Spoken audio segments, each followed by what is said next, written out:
الرحمن الرحیم۔ السلام علیکم۔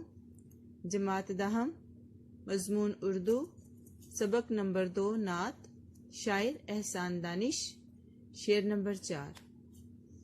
اب انسان کو انسان کا عرفان ہوگا، یقین ہو گیا اعتبار آ گیا ہے۔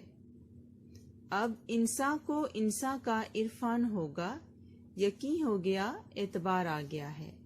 سب سے پہلے اس میں جو مشکل الفاظ ہیں اس کے معنی سمجھ لیتے ہیں تاکہ ہمیں تشریح کرنے میں آسانی ہو۔ انسان، آدمی، بشر، حضرت آدم علیہ السلام کی نسل، یعنی کہ انسانوں کے متعلق بات کی جا رہی ہے۔ عرفان، آگہی، سمجھ، شعور، پہچان، معرفت، شناخت۔ یقین کا کیا مطلب ہے؟ بھروسہ، اعتبار، اعتماد کا مطلب یقین۔ اب نظم کے حوالے سے دیکھتے ہیں۔ نظم کا نام نعت، شاعر کا نام احسان دانش، صنف ادب نظم، نعت اور شاعری۔ مفہوم اس کا یہ ہے، اب انسان کو انسان کی پہچان ہو جائے گی کیونکہ انہیں بھروسہ اور یقین آ گیا ہے۔ احسان دانش، اب ہم تشریح کرتے ہیں۔ احسان دانش کی شاعری مشرقی اقدار کا آئینہ ہے۔ آسان زبان اور عام فہم انداز میں جذبات کی ترجمانی ان کا ترا امتیاز ہے۔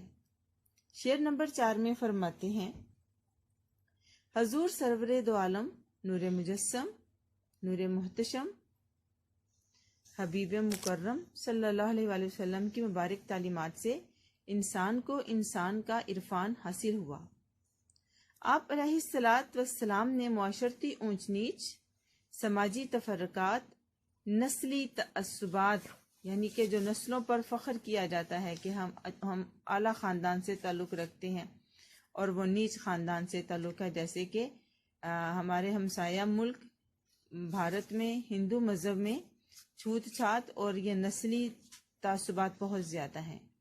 تو اسلام نے نسلی تعصبات کی بیخ کنی کر کے، اس کا خاتمہ کر کے مساوات نسل انسانی کا پورے عالم میں پرچار کیا۔ اسلام میں برتری کا معیار کیا ہے؟ تقوی، اخلاص، نیکی، پرہیزگاری اور اخلاق حسنہ کو انسانی عظمت کا معیار قرار دیا۔ تو انسانیت کو انسانیت کی اصل پہچان ہوئی، انسان کو انسان ہونے کا رتبہ ملا۔ رنگ، نسل، خاندان کی بڑائی کا غرور، مساوات کے تصور تلے رون دیا گیا۔ حسب و نسب، تکبر اخلاص و تقوی کے آگے زیر ہو گیا۔ مال و دولت پر مبنی جاہ و جلال نیکی و پرہیزگاری کے سامنے دم توڑ گیا۔ سرکار دو عالم صلی اللہ علیہ وآلہ وسلم نے انسانیت کو تقوی اور اخلاقیت کے اور اخلاص حسنہ کے اعلیٰ ترین تصور سے واقف کروایا۔ انسان کو انسانیت کا بلند درجہ مل گیا۔ اب صحیح معنوں میں انسان کو اس چیز کی پہچان ہو گئی کہ انسان کیا ہے، اس کی تخلیق کا مقصد کیا ہے۔ انسان اب اپنے آپ کو پہچانے گا کیونکہ ایک کامل انسان، مکمل انسان کی زندگی کا نمونہ اس کے سامنے آ گیا ہے۔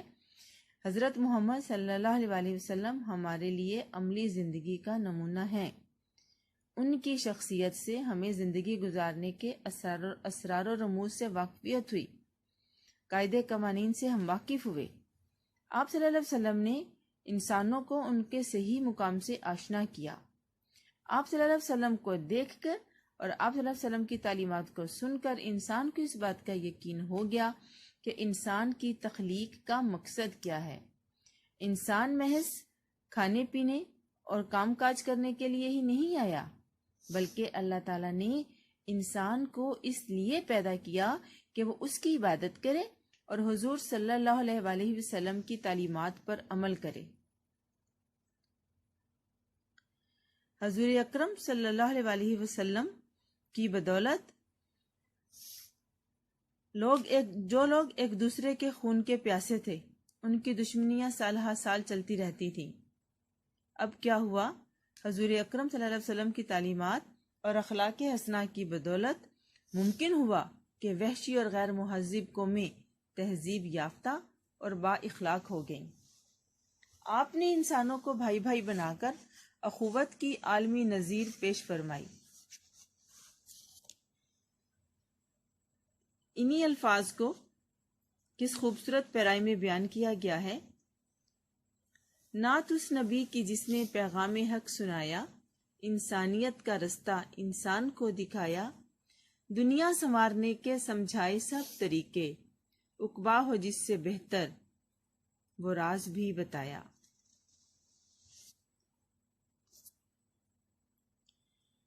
اب آتے ہیں شعر نمبر 5 کی طرف۔ بجھے گا نہ جس کا چراغ محبت، وہ پیغمبر ذی وقار آ گیا ہے۔ سب سے پہلے اس شعر میں استعمال ہونے والے الفاظ معنی دیکھتے ہیں۔ بجھنا، گل ہونا، چراغ محبت، بہار، پیار اور محبت کی الفت کی روشنی میں، پیار اور چراغ محبت یعنی کہ محبت کا چراغ، پیار کی روشنی، محبت کا دیا، الفت کی روشنی۔ یہاں یہ لفظ بطور استعارہ استعمال ہوا ہے۔ بیٹے استعارہ کیا ہوتا ہے کہ اس میں تشبیہ اور استعارہ میں فرق کیا ہے۔ تشبیہ میں ہم دیکھتے ہیں اس میں 4 الفاظ ہوتے ہیں، مانند، کی طرح، ہو بہو، مثل، جیسا، 5 الفاظ ہوتے ہیں۔ جہاں یہ لفظ استعمال ہوں تو اس کا مطلب ہے کہ ہم تشبیہ کا استعمال کر رہے ہیں۔ لیکن اگر یہاں پہ نہ ہو، جیسے چراغ محبت، محبت کا چراغ، اب یہاں رسول اکرم صلی اللہ علیہ وسلم کی ذات مبارکہ کو کہا گیا ہے۔ اگر یہ کہتے کہ محبت کے چراغ کی طرح تو تشبیہ ہوتا، لیکن چونکہ یہ تشبیہی الفاظ نہیں آئے اس لیے یہ استعارہ ہے، اور یہاں بھی یہ بطور استعارہ ہی استعمال ہوا ہے۔ پیغمبر خدا کا پیغام پہنچانے والا رسول یا نبی صلی اللہ علیہ وسلم، ذی وقار، قابل احترام، باعزت۔ اب آتے ہیں نظم کے حوالے کی طرف۔ نظم کا نام نعت، شاعر کا نام احسان دانش، صنف ادب نعت ہے اور شاعری ہے۔ مفہوم: جن کی محبت کا دیا کبھی نہ بجھے گا، وہ عزت والا پیغمبر آ گیا ہے۔ اب آتے ہیں اس شعر کی تشریح کی طرف۔ حضور صلی اللہ علیہ وسلم نے اس دنیا میں تشریف لا کر محبت اور الفت کا جو دیا روشن کیا وہ کبھی نہیں بجھے گا۔ شاعر کے کہنے سے مراد یہ ہے کہ حضور صلی اللہ علیہ وسلم نے اسلام سے ساری دنیا کو منور کر دیا۔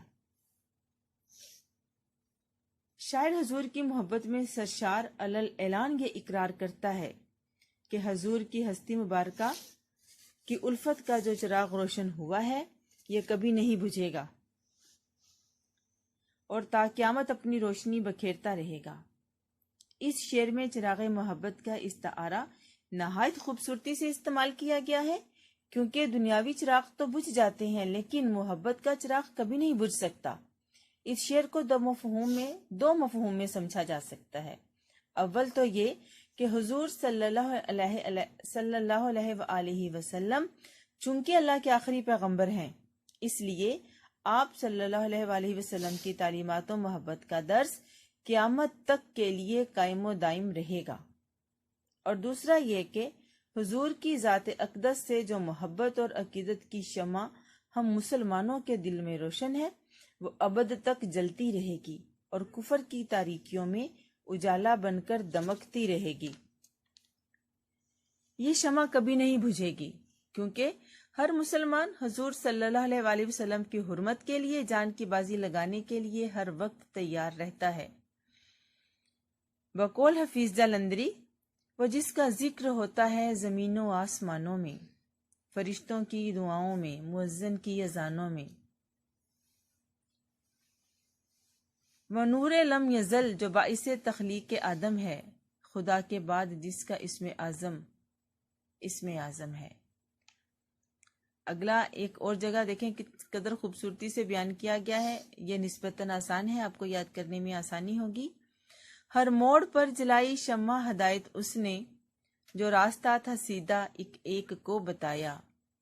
شعلے بھڑک رہے تھے دنیا میں کفر و شر کے، انسان کو اس نے آ کر آگ سے بچایا۔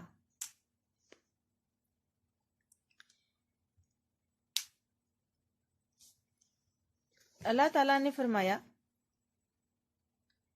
کہ حضور اکرم صلی اللہ علیہ وسلم کے لائے ہوئے آفاقی دین اور قرآن کا ابدی پیغام ہے۔